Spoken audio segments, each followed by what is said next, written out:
Hi, and welcome to another video by Get It Done Home Repairs.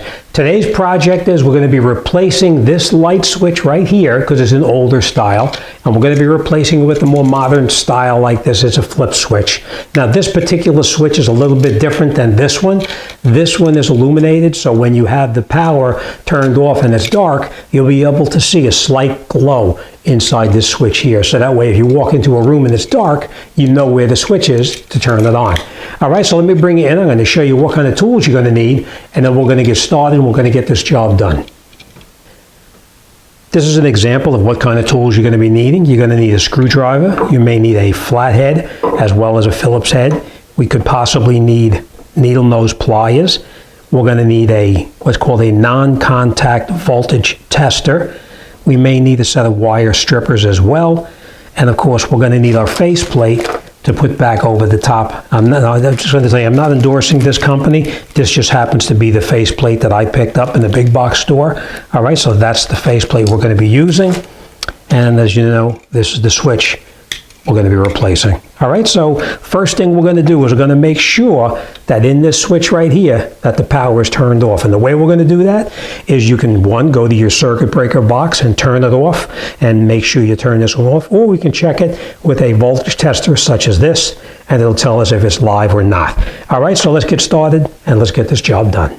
The first thing we're going to do is we're going to remove these two screws right here so we can gain access to the switch itself. All right, it's just a regular flathead screwdriver, and we can just unscrew it, take it off, and that gives us access to the switch itself inside, so we can make sure that the switch is no longer live.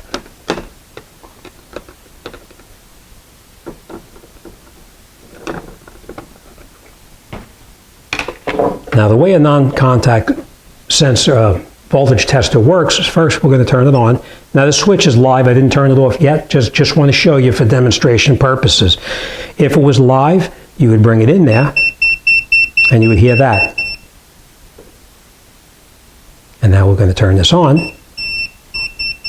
Okay, so now we know it's live. This one is off.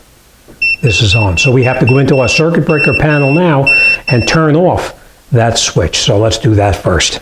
We know our power is turned off. We're going to come in here and we're going to take our utility knife like this, and we're going to cut right up around the top, right up here where this switch has been painted to the drywall, because we don't want to damage the drywall. So we're going to cut very carefully around there so we can remove this switch without tearing the wall. Just go around a little bit with a sharp utility knife.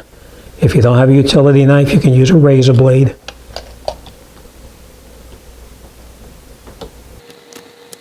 Okay, next we're going to grab our screwdriver. We're going to take those two screws right there out.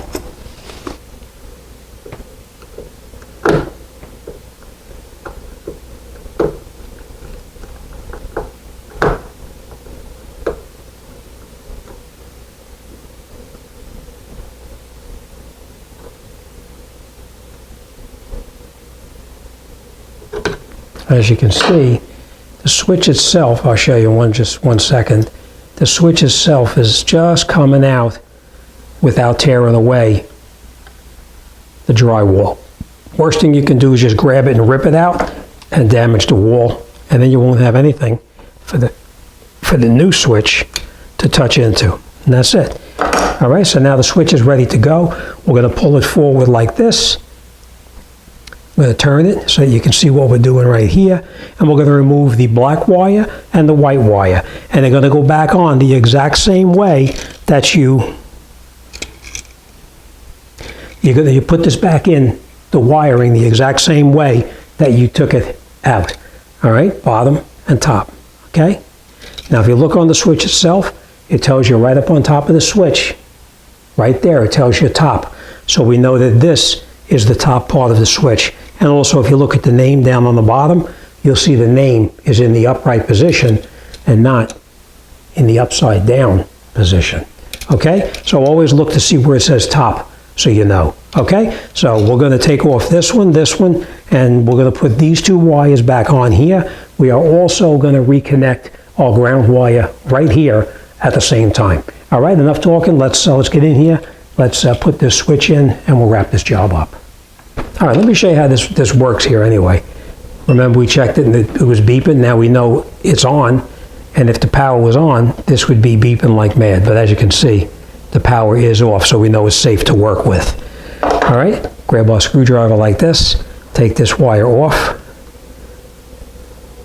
Remember, you're going to put them back on in the same location you're taking them off.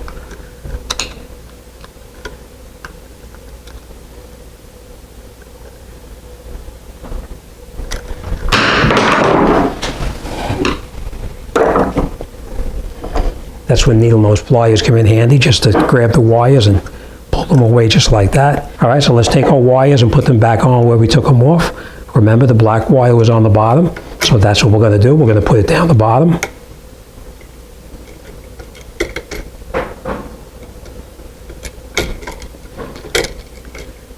And we're going to put our white wire back up on top. Now, the wires, when you put them back on, as you tighten these wires, you want the open end of the wire from the house to be this direction, because as you tighten it, you want it to pull that wire tighter into the opening right here. Okay? Now, if you see a little bit is sticking up and it's a little bit too loose, you can grab your needle nose pliers, squeeze it just a little bit, just like this, and just like this. Okay? And now we'll take our screwdriver and we'll tighten down the screws. And you're going to make them pretty as tight as you can make them by hand, of course. And I will tell you this, you're never ever going to use a electric screwdriver to do something like this. Always do it by hand.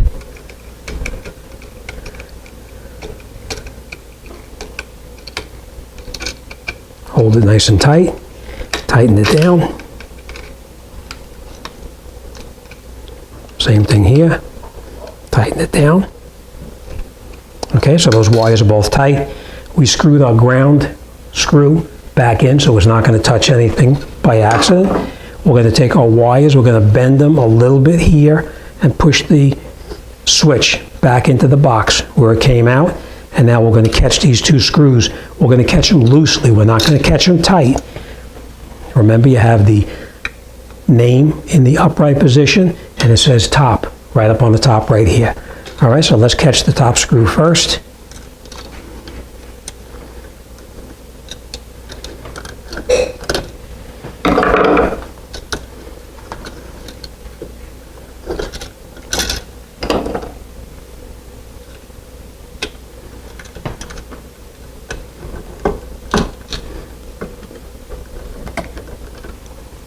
Once you caught it a thread or two, then you can do the exact same thing on the bottom one right here.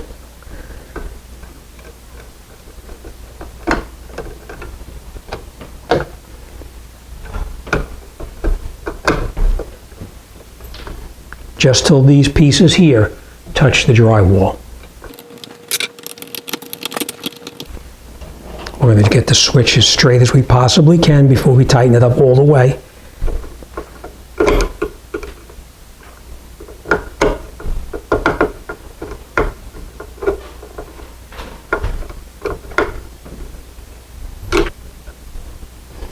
Okay, it's nice and tight. Next we take our cover just like this, and we're going to put our cover back on.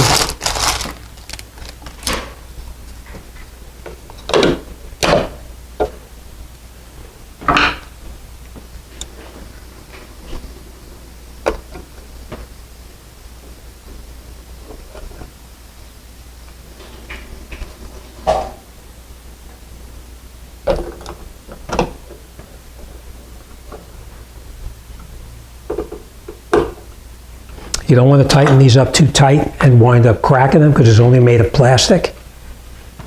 Now, if we did our job correctly, we should be able to go turn the power supply on, and this outlet or this switch should illuminate so we know it's working. And of course, we'll test the outlet.